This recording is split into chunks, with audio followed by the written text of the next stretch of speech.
लौकिक स्तर पर अर्जुन को प्रेरित करने के पश्चात श्री कृष्ण गहनता के साथ कर्मयोग के ज्ञान पर प्रकाश डालते हैं। योग या आत्मा की प्रकृति के संबंध में वैश्लेषिक ज्ञान से अवगत कराया है। अब मैं क्योंकि बुद्धि योग या ज्ञान योग प्रकट कर रहा हूँ, हे पार्थ उसे सुनो। जब तुम ऐसे ज्ञान के साथ कर्म करोगे तब कर्मों के बंधन से स्वयं को मुक्त कर पाओगे। इस चेतना अवस्था में कर्म करने से किसी प्रकार की हानि या प्रतिकूल परिणाम प्राप्त नहीं होते, अपितु इस प्रकार से किया गया अल्प प्रयास भी बड़े से बड़े भय से हमारी रक्षा करता है। हे कुरुवंशी, जो इस मार्ग का अनुसरण करते हैं उनकी बुद्धि निश्चयात्मक होती है और उनका एकमात्र लक्ष्य होता है, लेकिन जो मनुष्य संकल्पहीन होते हैं उनकी बुद्धि अनेक शाखाओं में विभक्त रहती है। अल्पज्ञ मनुष्य वेदों के अलंकारिक शब्दों पर अत्यधिक आसक्त रहते हैं, जो स्वर्गलोक का सुख भोगने के प्रयोजनार्थ दिखावटी कर्मकांड करने की अनुशंसा करते हैं और जो यह मानते हैं कि इन वेदों में कोई उच्च सिद्धांतों का वर्णन नहीं किया गया है। वे वेदों में केवल उन्हीं खंडों की महिमा मंडित करते हैं जो उनकी इंद्रियों को तृप्त करते हैं, और वे उत्तम जन्म, ऐश्वर्य, इंद्रिय तृप्ति और स्वर्ग लोक की प्राप्ति के लिए आडंबर युक्त कर्मकांडों के पालन में लगे रहते हैं। सांसारिक सुखों में मन की गहन आसक्ति के साथ उनकी बुद्धि ऐसी वस्तुओं में मोहित रहती है, इसलिए वे भगवत प्राप्ति के मार्ग पर अग्रसर होने के हेतु दृढ़ संकल्प लेने में असमर्थ होते हैं।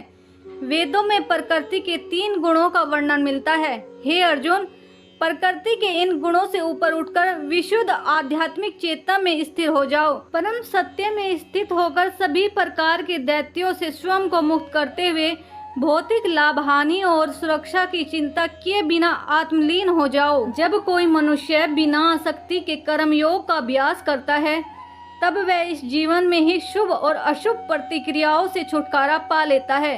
इसलिए योग के लिए प्रयास करना चाहिए, जो कुशलतापूर्वक कर्म करने की कला है।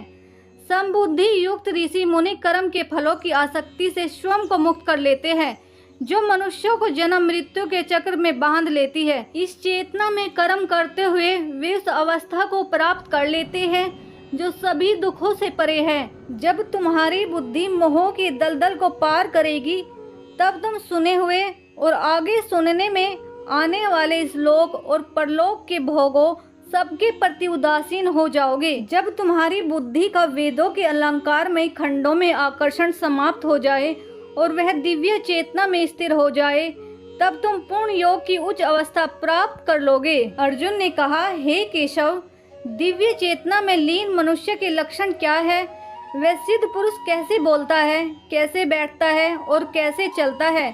परम प्रभु श्री कृष्ण कहते हैं, हे पार्थ, जब कोई मनुष्य स्वार्थ युक्त कामनाओं और मन को दूषित करने वाली इंद्रिया तृप्ति से संबंधित कामनाओं का परित्याग कर देता है और आत्मज्ञान को अनुभव कर संतुष्ट हो जाता है, तब ऐसे मानव को दिव्य चेतना में स्थित कहा जा सकता है।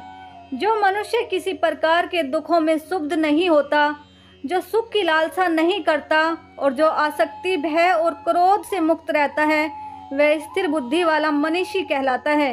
जो सभी परिस्थितियों में अनासक्त रहता है और न ही शुभ फल की प्राप्ति से हर्षित होता है और न ही विपत्ति से उदासीन होता है, वही पूर्ण ज्ञान अवस्था में स्थित मुनि है। जो मनुष्य अपनी इंद्रियों को उनके विषय भोगों से खींच लेने के लिए उसी प्रकार से योग्य होता है जैसे एक कछुआ अपने अंगों को संकुचित करके उन्हें खोल के भीतर कर लेता है, वह दिव्य ज्ञान में स्थिर हो जाता है। यद्यपि देहधारी जीव इंद्रियों के विषय से अपने को कितना दूर रखे, लेकिन इंद्रिय विषयों को भोगने की लालसा बनी रहती है। फिर भी जो लोग भगवान को जान लेते हैं उनकी लालसाएं समाप्त हो जाती है।